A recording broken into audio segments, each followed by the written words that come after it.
Guys, உங்களில் எவ்வளோ பேருக்கு வந்து மாடி தோட்டம் வளர்க்கணும், இல்லை இருக்கிற கொஞ்சம் இடத்துல வந்து காய்கறியோ பூக்களோ பழங்களோ நம்ம வந்து பறித்து நம்ம வீட்லேயே ஆர்கானிக்காக நம்ம வந்து சாப்பிடணும், குழந்தைங்களுக்கும் கொடுக்கணும் அப்படின்றது உங்களுக்கு ஆசை இருக்குது அப்படின்னா கமெண்ட்டில் ஷேர் பண்ணுங்கள்.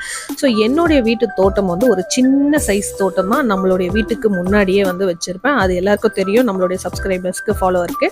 ஸோ புதுசாக பார்க்குறீங்கன்னா என்னுடைய சேனலை செக் பண்ணி பாருங்கள். நிறைய வந்து செடிங்களை பற்றி நான் போட்டிருக்கேன்.